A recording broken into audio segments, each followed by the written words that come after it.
Vilela para comentar com a gente também essa história. Lô, boa noite.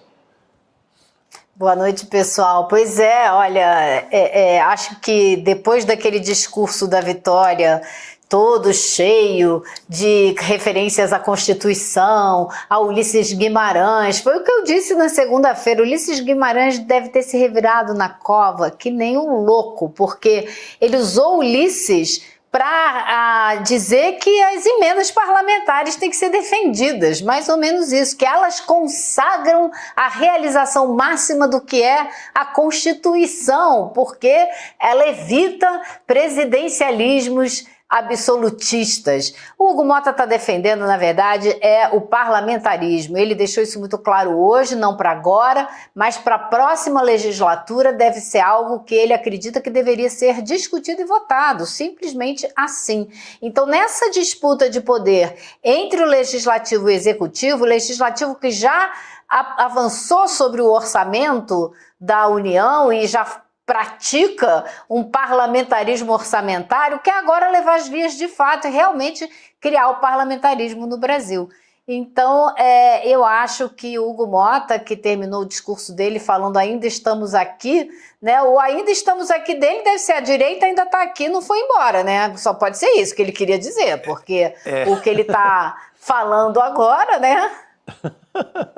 Ainda teve essa cara de pau de falar, ainda estamos aqui, o mesmo cara que fala ali, insinuando uma certa anistia para os golpistas, sejam eles... sobre isso também, né, Chico? Na entrevista da Globo News, você acompanhou também. Ele fala, mas assim, é totalmente ensaboado e falar, se for acordo da casa, se os líderes entenderem assim, a gente coloca para votar, pensando, aí ele se lastreia, ele se baseia no que pensa o Bolsonaro, pensando que não é para o Bolsonaro em si, é para a raia miúda ali que pegou talvez penas muito longas. Então, é um sabão perigoso, né? Mas é claro porque que ele diz, né? Desculpa, fala. Rodrigo, porque ele diz, conversei, fui procurado pelo Bolsonaro, mas o Bolsonaro não estava querendo anistia para ele próprio, Bolsonaro. Estava querendo para os presos do 8 de janeiro, para quem estava no quebra-quebra, que ele chama de exilados, e também, né, exilados que estão na Argentina. Ou seja, ele estava ali referendando a posição do Bolsonaro. Não são que a gente fugitivos, né? Não, né? São exilados. Eles não são exilados. Não são fugitivos. Eles não são exilados ao ponto do governo Milei, mesmo sendo de direita, cumpriu a ordem, alguns foram presos e alguns vazaram, correram da Argentina porque eles não são exilados. Não tem nenhuma embaixada. Agora, deu asilo político, qualquer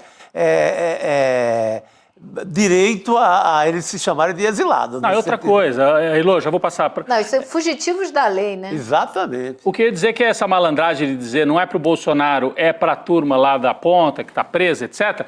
Se você anistia essa turma, como é que você vai condenar o Bolsonaro depois? Ontem o Cacá explicava aqui para gente que o julgamento do Bolsonaro não está complicado de ser feito, do Bolsonaro e dos outros, como mandantes, como organizadores e mentores, justamente porque a materialidade já está estabelecida pela condenação de mais de 500 pessoas. Você não discute que houve uma tentativa de golpe, 500 pessoas estão presas, então você não tem, já parte daí. Se você começa a anistiar esses 500, você esvazia o julgamento do Bolsonaro. Então, é uma malandragem, é dizer que não é para mim, Bolsonaro, é para a turma que está lá na ponta.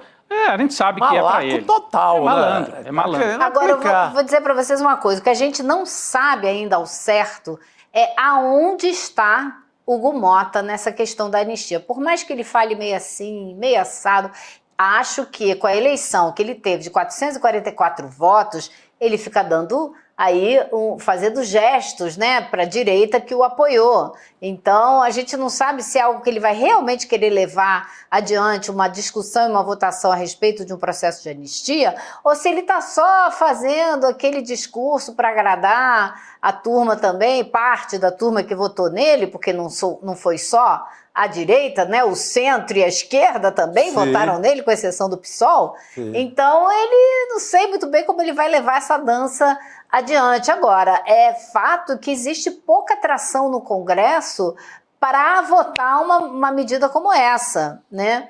E tudo pode acontecer dependendo da conjuntura, né? Se o presidente Lula começa a perder muita popularidade, tudo pode mudar dentro do Congresso, da mesma maneira que se a popularidade dele aumentar com todas as iniciativas que a comunicação agora está fazendo e que eu acredito que pode dar resultado, tudo muda de figura também, inclusive essa história da reforma ministerial. Né? Porque eu ouvi hoje, o Hugo Mota é muito jovem, né? Apesar da família, gerações e gerações estarem na política a vida inteira, ele é o primeiro presidente da Câmara que foi eleito depois da Constituinte. Ele é de 89, né? A Constituição foi em 88, então ele já nasceu dentro dessa República Nova, né? A única que ele conheceu. Mas eu hoje conversei com outro político que é ainda mais jovem do que ele, que ainda não fez 30 anos e que já é líder de um partido dentro do Congresso, dentro da Câmara, e que apresenta um cenário completamente diferente dele. Eu fui a um café da manhã com o líder do PSB, né, o Pedro Campos, que é irmão do João Campos, lá de Recife, e que falou muito a respeito dessa possível reforma ministerial, dizendo que tudo deve ser assim, a gente deve esperar, não devia haver uma reforma agora, que o importante é o governo trabalhar para fazer muitas entregas esse ano, porque chega lá na frente com mais força e aí sim negocia os apoios dos partidos políticos, ou seja, se você se fortalece nesse ano, o Centrão inteiro vai migrar para o lado do governo, porque esse Centrão só vive com quem está ganhando. Eles não querem saber se é direita, esquerda, centro, tico-tico no fubá. Eles querem ganhar a parada, né? Ô, Rodrigo, totalmente. a Guilherme Amado também conversando sobre o Hugo Mota, né? Ele estava falando do perfil dele, ele disse que numa entrevista que ele fez é impossível você captar até um olhar, assim, que ele é completamente, as respostas são sempre naquele tom muito educado e tal, mas não dá para captar nada. Assim, é uma pessoa difícil de prever, difícil de deixar escapar alguma coisa. Ele é completamente... Bagre ensaboado, totalmente ensaboado, Você vai pegar assim e pular na água de novo. Completamente. Não, por isso que eu estou tentando ler o Rogério Jordão, sempre nos chama a atenção dessa leitura também, do que ele tem dito ali nas entrelinhas, na escolha das palavras. Isso você vai começando a traçar o perfil. Mas até agora é esse sabãozão, fala com Lula, fala com Bolsonaro, diz que agrada toda a Câmara. Por Abraço do Ciro Nogueira. Por isso que tem 400 e tantos votos na Câmara. É amigo do Eduardo Cunha. Do Arthur Lira. É muito do Arthur Lira. O Arthur Lira é quem alça ele ao poder, porque o Elmar Nascimento cai em desgraça com o rei do lixo. Coisas que a gente não sabia na época, mas o próprio Arthur Lira já previa essa bomba em cima do Elmar Nascimento, que está envolvido naquele episódio em que a grana é jogada de uma janela, grana de emenda, segundo a Polícia Federal, da superintendência da PF na Bahia. Então, aquilo queima o Elmar Nascimento, entra o Hugo Mota, que não tem ainda a idade para estar metido em tantos escândalos como o Elmar já estava. Mas olha, Chico, não foi só o Lira que fez essa costura do Hugo, não, viu? A gente, no sábado, eu conversei muito com senadores lá no Congresso e eu entendi algo que eu ainda não sabia, que o MDB, através do Ginaldo Bulhões, também fez essa costura para o próprio Hugo Mota se aproximar do governo e tal. E se você olhar o histórico de votação do Hugo Mota, ele 90% do tempo, nesses últimos 2 anos, votou com o governo. Sim. Então, assim, as coisas são muito ensaboadas, sabe? Muito não é nada muito assim, nem muito assado, muito antes, pelo contrário. Por isso que a gente está aqui, é um rolo. Por isso que a gente está aqui todo dia tentando entender e passar para a nossa comunidade o que é que pode estar em jogo, né? O Hugo Mota, ele é muito chegado ao Fernando Haddad. Então, na pauta econômica do governo, ele votou sempre a favor. Na tributária. Mas essa pauta também é a pauta do grande empresário. Essa pauta é uma pauta da elite brasileira, de alguma forma. Então não dá para você também... Essa não é difícil, né, Chico? Essa não é um teste. Essa não é difícil, Então você não sabe, não dá... E são projetos que estão na Câmara aí também, como os projetos, alguns dos principais que ele vai ter que pautar, né? Tem a história da isenção do... Mas aí quando entra nessa, eu não sei se ele vai até aí. Aí que tá. Hoje na Globo News perguntaram de imposto, grande fortuna e tal, aí é sabão total. Aí parece lavagem de bar na madrugada, como eu já presenciei muitas. Sabe, o garçonzão joga um balde de sabão e vai lavar. A gente quer saber da isenção do imposto de renda até R$5.000. Isso, será que ele vai pautar essa? A gente quer saber, né? Reforma tributária, o Brasil estava esperando há 40 anos. Não é nenhuma bondade se votar a favor da reforma tributária. Agora, a Ailô estava lá, né? Ele deu entrevista para a Globo News, acho que lá dentro do Congresso, né? Ele estava ali dando a entrevista e temos um trecho, né? Quando ele sai da entrevista, uma tentativa de conversar com ele Isso, também, né? sobre a reunião do Colégio de Líderes, né, Lu? Esse vídeo que a gente vai acompanhar agora, na sequência a gente volta a falar. Então, vamos lá. Para marcar com os setoristas, tá? Podem me cobrar. Podem me cobrar. Se não sair nada, pelo menos o café sai, né? Se não sair notícia, nada. E o senhor está querendo voltar a fazer? Um abraço, viu? E o senhor está querendo voltar a fazer a reunião do Colégio de Líderes sempre aqui, não na residência oficial, como eu ouvi dizer? As reuniões serão na Câmara. Miltinho, querido. Serão na Câmara. Como antigamente. Como antigamente.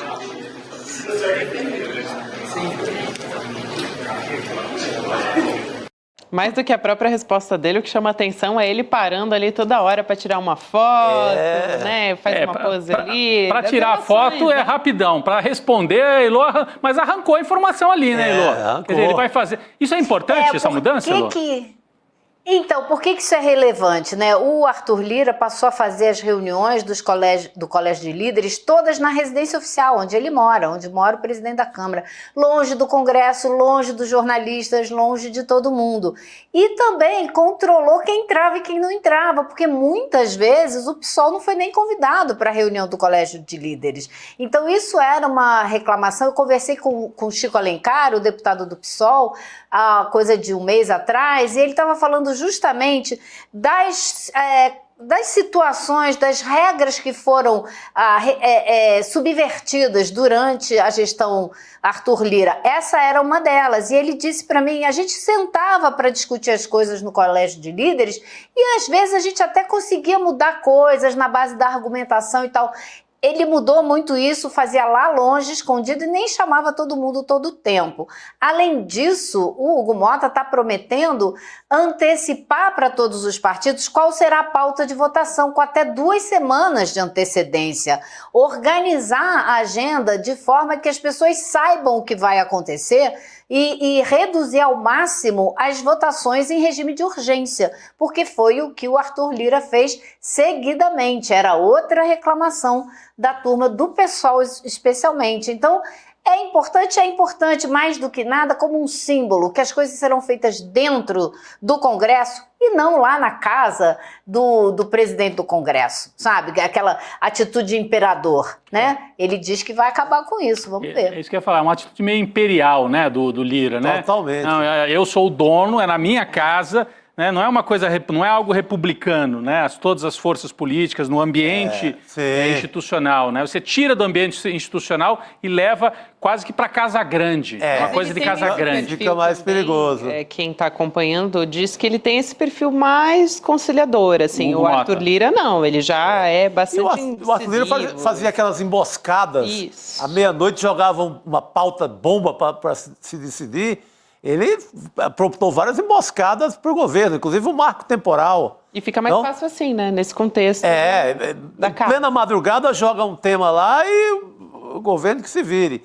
Tomara que pelo menos essa pauta que se define em 2 semanas seja votada, né? Isso é interessante. Algo mais institucional, né? Agora, curioso mesmo isso, que é o primeiro presidente da Câmara que já nasceu depois da Constituição de 88. E a Ailô falou rapidinho sobre um outro personagem aí, mas talvez valesse antes, né, aproveitar esse finzinho com a Ailô para falar um pouco mais do novo líder do PSB, Eu queria, né? sabe o que, Rodrigo, antes, se der tempo, mostrar para você, enquanto eu estou falando mesmo, talvez a gente possa mostrar, para não perder muito tempo, é que eu fiquei bastante impressionada, porque a primeira pergunta que eu fiz para ele, andando pelo corredor, ele se recusou a responder, ficou olhando para frente, não falou nada, e depois disse, gente, não posso falar, tô com muita pressa e tal, vou dar outra entrevista, continuou andando, e na medida que ele continuou andando, a gente foi fazendo outras perguntas e ele foi respondendo, então ele não queria falar de anistia, simplesmente não queria falar de anistia, como eu perguntei. E depois, ainda ficou gravando vídeo para as mídias sociais. Ou seja, teve tempo de sobra para gravar vídeo, podia ter respondido a minha primeira pergunta, né? Errou o vídeo, gravou outro. Então, esse é o novo presidente da Câmara, que fica lá gravando vídeo e, em vez de conversar com a gente, como podia ter feito, né? A gente tem esse vídeo aí das redes sociais, acho que o Hugo Mota, que a Elu acabou de citar, né? Que o Hugo Mota estava gravando. Eu acho que passou agora há pouco aí. Esse é o que a Elu comentou. Não passou, o que a Elu comentou que ele não respondeu. Ah, tá. Enquanto ela estava falando. Ah, o das redes sociais, é esse? Das redes sociais, a gente tem também. Dia de muito trabalho por aqui.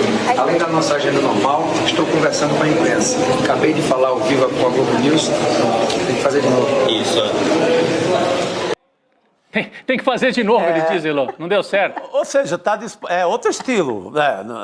O Arthur Lira, mais aquela coisa truculenta, guardada, reuniões fechadas em casa, jamais na Câmara. Tem outro estilo. Mas... Não quer dizer que mude politicamente, até não dá para dizer isso. Mas é outro. A estética é outra. Mas achei engraçado ele se expondo, né? Nessa coisa de vou gravar agora aqui, parar. Não ficou bom, vamos de novo. Parece repórter de TV, a Elô já fez muito isso. Você fica ali ensaiando. Tá andando dentro do corredor, nos corredores do Congresso, com a imprensa em volta. E gravando. E ele para tudo para gravar o vídeo, gente. Realmente, tempos modernos. Mas ele não responde, mas também tá ali. Tem uma repórter até do UOL que ele dá um abraço. Você sabe assim, põe a mão no ombro dela. Quer dizer, ele quer demonstrar que é gentil e tal, não responde, mas ao mesmo tempo...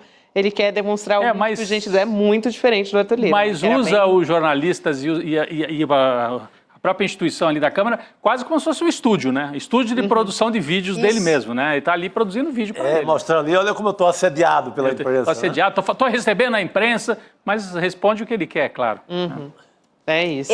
Essa é a Câmara dos Deputados que eu conheci quando cheguei em Brasília. Tá todo mundo trabalhando para o celular.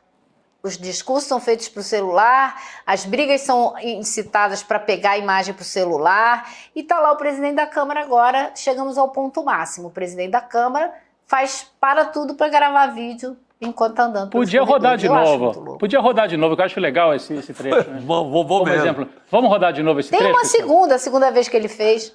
Porque ele erra. É divertido esse aí do celular. Tem como rodar, pessoal? Olha lá. Dia de muito trabalho por aqui.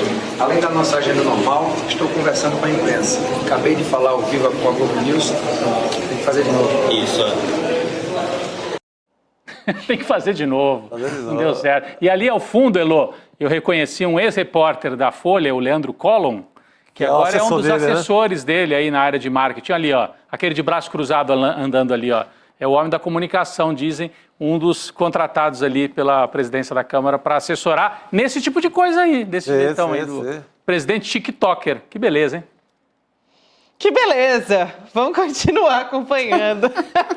Principalmente Elô, né? Que vai estar ali na corrida também, junto para conseguir. Gente, eu vim andando, a assessoria me empurrando para eu não atrapalhar a imagem. Atrapalha entendeu? O vídeo, não, Elô. Atrapalha o vídeo, não. O que importa é o vídeo. Elô sobreviveu à gestão do Arthur Lira, gente. Vai ser moleza agora. Não, porque no Arthur Lira não tinha nem como se aproximar, né? Aí eram outros 500. Elô, obrigada por hoje. Valeu, querido. Um beijo. Valeu. Elô Vilela, então, aqui com a gente. Em breve, essa semana, ela traz mais novidades desses novos capítulos aí que a gente não sabe ainda. O neto da dona Francisca é um TikToker de primeira, então. Vamos ver o que ele vai colocar para votar ou não. Eu estou de olho nesses 5 mil aí, isenção até 5 mil reais de salário. E isso é que é muito interessante. Se aprovar Essa é a grande pauta do governo. Se aprovar isso, o Lula pode entrar com força realmente em 2026, apesar de todas as outras dificuldades. Vamos virar nossa pauta